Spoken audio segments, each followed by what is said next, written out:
Саламатсыздар ма, құрметті оқушылар? Бүгін біз алгебра 8 сынып 3-3 есепті шығарамыз. Бұл жерде абсциссалар берілген. Абсцисса деген сөз ол x деген сөз. Яғни мына жерге түсінікті болу үшін көз алдарыңа кішкене жазып қояды. Бізде осындай координаталық жазықтық болсын. Мынау бізде x өсі болса, мынау y өсі болатын. Олай болатын болса, мына x өсін біз абсцисса деп атағанбыз. Абсцисса. Ал мына y өсін біз ордината деп атаған болатынбыз. Демек, міне осылай суретпен салсақ, кішкене есте жақсы сақталады. Сондықтан мына x өсін біз абсцисса, яғни мына x-тер деген сөз. X-тің мәндері осындай 5 мәні берілген. Соның ординатасына, яғни y-ін тап деген сөз. Олай болатын болса, бізде x-іміз біріншісінде x-іміз -2 болыпты. Олай болатын болса, яғни y не деген сөз? Яғни абсциссасы -2 болса, ординатасы неге тең деген сөз. X, y деп берілмегенде көп оқушылар түсінбей қалуы мүмкін. Сондықтан міне осылай сурет салып жазғаным сол. Енді x-тің орнына -2-ні қоямыз. Яғни бізде мынау бізге берілген функция, осы берілген функцияның x деген айнымалылардың орнына барлығына -2-ні қойып, онда y-ті табады екенбіз.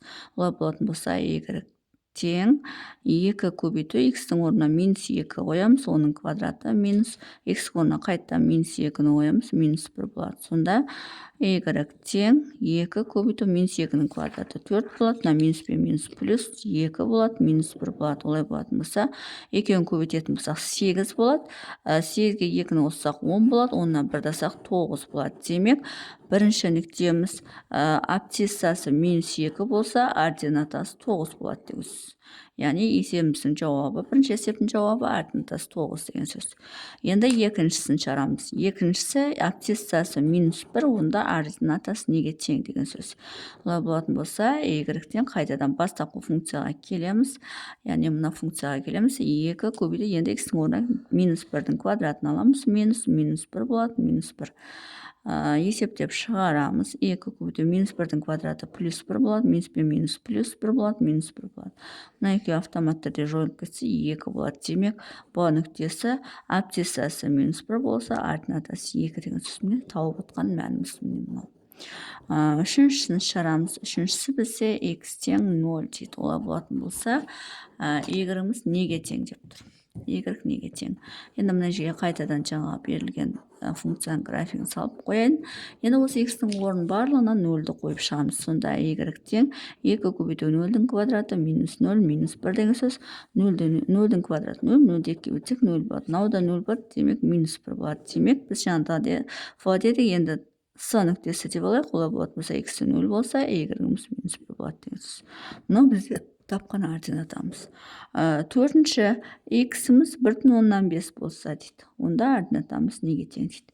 Олай болатын болса, қайтадан мына бастапқы функцияға келеміз. y тең 2 көбейту 1,5-дің квадраты минус 1,5 минус 1 дейді.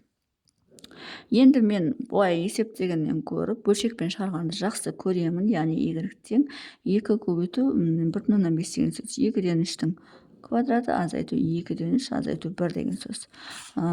Y тең 2 көбейту 2-ден 3-дің квадраты 4-ден 9 деген сөз. Минус 2-ден 3 минус 1. 2 мен 4 қысқарып кетіп 2 қалады. Ортақ бөлім барлығына 2 десек, мына жерге 1, мына жерге 1, мына жерге 2 түседі. Сонда 9 азайту 3-ті 2 өтсек 6 болады, минус 2 болады. Сонда 9-дан 6-ны ассақ 3 болады, 3-тен 2-ні ассақ 1 болады. Олай болатын болса, y-іміз 2-ден 1 болып тұр. Олай болатын болса, жаңа біз с нүктесін алсақ, онда д нүктесі x-іміз 2-ден 3 болса, енді мен бөлшек түрінде жазып отырмын, онда y-іміз 2-ден 1 болады екен. Ординатам сонда 2-ден 1 деген сөз. Енді бесіншісін табайық. Бесіншісі x-іміз 2 болғанда дейді. Демек, қайтадан сол берілген функцияға қоямыз. Y тең 2 көбейту x-тің орнына 2-ні қоямыз, 2-нің квадраты минус 2, минус 1.